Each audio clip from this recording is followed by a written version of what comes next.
안녕하세요. Sahabat Caranta Caruban. 잘 지내요, 친구들.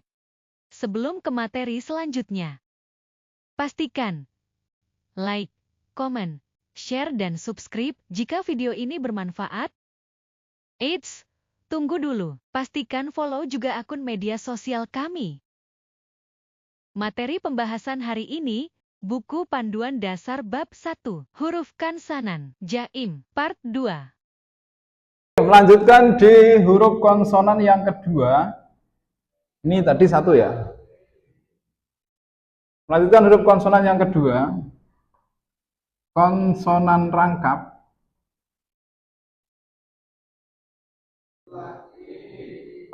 Di awal yang kita pelajari atau yang kita pahami 5 huruf dulu.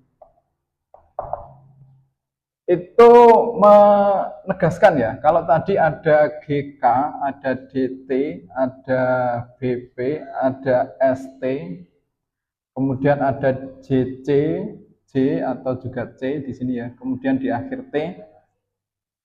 Ada orang juga bingung kalau di awal mau pakai G atau K, mau D atau T, maksudnya gitu ya, mau pakai B atau P untuk pengucapannya, untuk transliterasinya.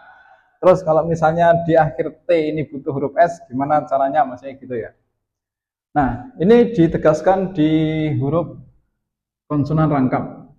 Yang pertama, kalau tadi giek itu bisa G, bisa K. Kalau di sini sudah dirangkap seperti ini, namanya akan berubah menjadi sang giek. Jadi kalau udah berubah nama menjadi sang giek, itu mau di awal, di tengah, atau di akhir udah pasti huruf K ya. Kemudian yang kedua dari huruf DT ya. Kalau tadi di awal bisa D, bisa T, di tengah D, di akhir T. Nah, ini kalau sudah dirangkap double diget seperti ini, namanya menjadi sang diget. Atau ketika di awal, tengah, akhir itu udah pasti T. Nah, tujuannya kalau misalnya contoh ya, ada orang namanya Tony. Kalau misalnya ditulis D-O-N-I, ini selain dibaca Tony, bisa juga dibaca Doni ya. Karena di awal itu bisa D, bisa T. Nah, biar Doninya hilang, maka di sini harus ditambahkan sang diket, maka doninya hilang seperti itu ya. Nah, kemudian yang ketiga, kalau tadi ada BP, BP, nah ini ketika sudah dirangkap double biep seperti ini, maka namanya akan berubah menjadi sang biep. Jadi ketika letaknya di awal, tengah, atau akhir, itu udah pasti P. Contoh dari kosakata sang biep P, A, ing, maka ini harus dibaca pang. Kalau dibaca bang, itu salah ya, karena dari masing-masing vokal pengucapan ini sudah beda arti. Kalau pang itu roti, kalau bang itu kamar ya. Jadi itu fungsi penggunaan transliterasi huruf dan juga pengucapan yang benar. Kemudian yang keempat, dari sang siat ya. Kalau tadi siat itu di awal S, di tengah S, di akhir T. Kemudian ketika sudah dirangkap seperti ini, namanya sang siat. Ini udah pasti S ya. Walaupun ketika di akhir ketemu konsonan, bisa juga dibaca T. Kemudian yang kelima, sang jiat tadi ya. Jadi double jiat itu namanya sang jiat. Kalau udah seperti ini udah pasti dibaca C ya. Nah, kemudian setelah konsonan rangkap yang terdiri dari 5 huruf, ada sang giek udah pasti K, ada sang diget udah pasti T, ada sang biep udah pasti P, kemudian sang siat udah pasti S, kemudian sang jiet ini udah pasti C ya. Kemudian materi berikutnya adalah penggabungan ya. penggabungan huruf antara konsonan ditambah dengan vokal. Jadi contoh, kalau misalnya dibuatkan tabel atau kolom ya, di sini huruf konsonan, kemudian di sini ada vokal. Ini yang ke bawah konsonan ya, yang ke kanan berarti vokal. Contoh dari K sama na gitu aja ya. Kemudian ketemu A, ketemu ya, ketemu O, dan juga ketemu U. Ini contoh aja. Jadi kalau K ketemu A, K digabung ya. Ketika digabung, maka yang di awal ini sebagai instrumen ya, atau parameter, nanti letaknya itu akan membentuk susunan kiri kanan atau atas bawah. Misalnya seperti itu ya.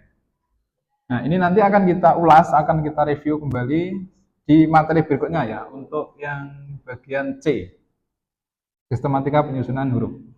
Nah, contoh K ditambahkan dengan A, karena iyangnya atau elemen langit di depan. Kalau tadi iyang itu bukan sebuah, kalau iyang itu ketika di awal dan di tengah bukan sebuah huruf ya, maka tidak bisa dibaca, namun akan menjadi NG ketika di akhir. Nah, contoh ketika K ketemu dengan A, ada iyang di depan, maka ini hilang ya. Ketika hilang, kemudian digabung, akan digantikan huruf di depannya, menjadi KA. Nah, ini bisa dibaca KA, bisa juga dibaca GA, kayak gitu ya.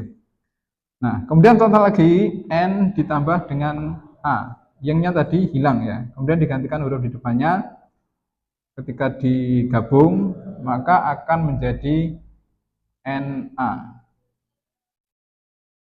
Nah, kemudian sama seperti halnya huruf yang lain, ketika giek ditambah ya, maka yang-nya hilang ya.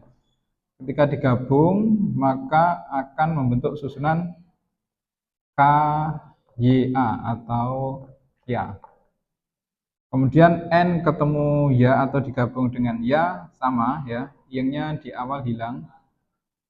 Kemudian ketika disatukan, maka akan membentuk huruf nya, NYA. Karena yang-nya di depan ya, jadi membentuk formasi kiri kanan. Nah, berbeda ketika dengan huruf konsonan K ditambah dengan O, karena yang di atas ya, ketika digabung maka yang di atas ini kita hilangkan.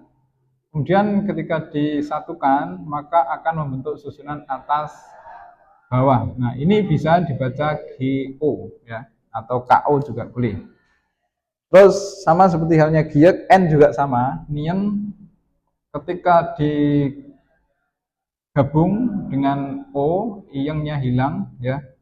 Kemudian disatukan akan membentuk susunan atas bawah ya, karena iyangnya yang di atas hilang menjadi NO dan seterusnya.